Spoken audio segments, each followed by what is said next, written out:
Alors, quel effet tout cela aura avec nous, Suzanne Benoît, qui est PDG d'Aéro Montréal, qui est la grappe aérospatiale de Montréal, du Grand Montréal et même du Québec? Du Québec. Du Québec. Bonsoir, Madame Benoît. Bonsoir. Quel est votre degré d'inquiétude ce soir par rapport à l'avenir de Bombardier? Bien, en fait, on a tous entendu les nouvelles depuis 2 jours. Bombardier, c'est un fleuron ici au Québec. Bombardier a des difficultés financières, des dettes importantes. Bombardier devra faire des choix. Alors, moi, je ne peux pas vraiment me prononcer pour Bombardier. C'est la haute direction qui va décider des choix qu'ils vont faire. Cependant, ce que je peux vous dire, c'est qu'au Québec, on a une grappe aérospatiale qui est très dynamique, qui est fortement structurée, et c'est grâce à Bombardier, au cours des 15-20 dernières années, qu'on a réussi à bâtir une industrie aussi forte, une chaîne de valeur, une chaîne d'approvisionnement qui est de classe mondiale, en fait. Et on dit que Montréal est la 3e capitale mondiale de l'aérospatiale, et c'est grâce à Bombardier si on est capable de prétendre que Montréal est la 3e capitale mondiale. On a Boeing à Seattle, on a Airbus à Toulouse, mais là, avec les difficultés que vit Bombardier, bien, on va se rabattre, je dirais, sur d'autres entreprises qui sont très performantes aussi au sein de la grappe. Jusqu'à quel point la chaîne d'approvisionnement, le monde aérospatial tourne autour et dépend en fait de Bombardier? Oui. Bien, en fait, je vous dirais que si vous m'aviez posé cette question il y a 12 ans, je vous aurais dit forte dépendance autour de Bombardier. Surtout la base, hein? On a 185 PME ici au Québec. Plusieurs dépendaient de Bombardier. C'était l'unique client. Mais depuis une douzaine d'années, 10 ans maintenant, avec Aéro Montréal, les programmes, la mobilisation, on a beaucoup travaillé avec les PME pour qu'elles diversifient leur marché et qu'elles puissent aller chercher d'autres clients, s'internationaliser. Donc, si vous me posez la question aujourd'hui, je ne suis pas inquiète. En plus, on a développé au cours des 12 dernières années un écosystème très, très fort en matière de recherche et développement avec nos consortiums de recherche, les universités, les centres de recherche, les écoles de formation et l'industrie. Alors, et si Bombardier sort de l'A220 et que c'est Airbus qui dirige déjà, mais qui est totalement engagé dans l'A220, et si Bombardier vend les avions d'affaires à Textron, par exemple, et que Bombardier n'est plus finalement dans l'aviation ici, est-ce que ça change votre écosystème? Qu'est-ce que ça change dans votre écosystème? Mais ça change que Bombardier, ça va nous toucher directement comme Québécois parce que c'est notre fleuron. Mais il y a d'autres joueurs qui arrivent. Est-ce que ça fragilise votre écosystème? Pas du tout. Moi, je pense que... Bien, je dis pas du tout. C'est sûr que si on a une compagnie qui a été fondée ici au Québec, dont les actifs sont ici au Québec, c'est rassurant.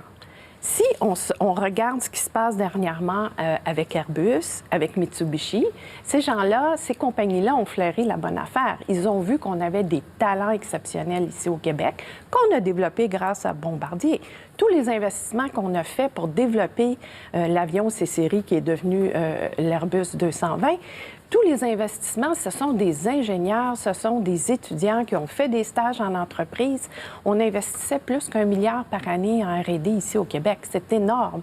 Alors, est-ce que ça donne mauvaise presse, ce qui se passe présentement? Parce qu'on parle de Bombardier, puis on suit ça sur tous les réseaux, les grandes agences de presse internationales qui disent « Ah, bien, voyez-vous, ils sont en train de tomber, là. » Est-ce que ça donne mauvaise presse? Bien, tout à fait. Ça sert les compétiteurs. Tout à fait. Oui. Alors, nous, faut faire attention à ce niveau-là, ce qu'on dit sur l'écosystème québécois, parce qu'on veut quand même maintenir l'attractivité du Québec pour pouvoir bâtir et continuer à développer notre secteur aérospatial.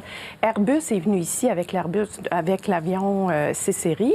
Ils ont pris en charge cet avion-là. Ils ont doublé le nombre d'avions cette année. Ils ont construit, ils ont livré des avions. Ils vont demeurer au Québec.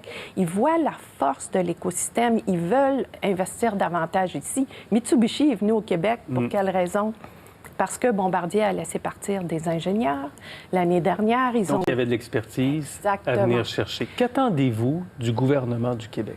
Bien, en fait, ce que je m'attends, moi, du gouvernement du Québec, peu importe ce qui arrive, c'est que si jamais Bombardier devait être pris par un acquéreur potentiel, que ce soit Textron ou un autre, il faut que ça se fasse dans des conditions des bonnes conditions. Il faut s'assurer que les emplois soient maintenus.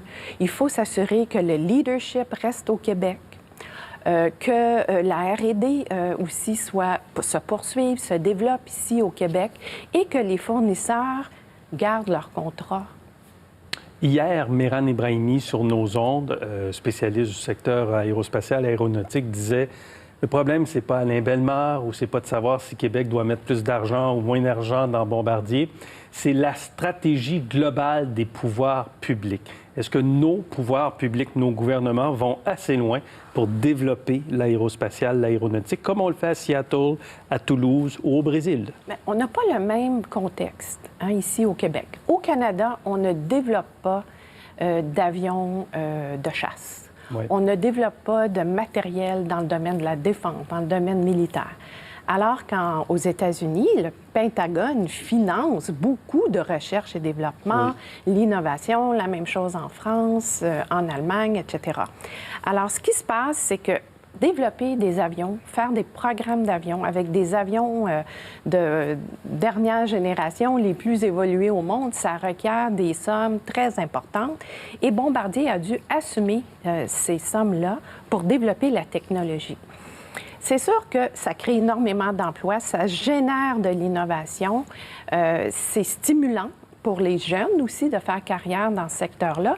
Et les pays développés, tout le monde rêve d'avoir une industrie aérospatiale, donc il faut que les gouvernements soient au rendez-vous. Le gouvernement du Québec l'a très bien compris. Ils ont supporté notre industrie aérospatiale. Doivent-ils le faire encore? Moi, je pense qu'ils devraient le faire encore, mais peut-être sous une autre forme. On voit que le gouvernement Legault est très innovateur. On l'a vu dans l'investissement qu'ils ont fait dans Mitsubishi au niveau du partage de risques avec eux. Donc, oui. Il y a sûrement des façons d'arriver à maintenir notre industrie aérospatiale au Québec, soit avec Bombardier, soit avec des nouveaux entrants, mais toujours avec l'aide du gouvernement et aussi le fédéral. Suzanne Benoît, merci beaucoup. Merci beaucoup.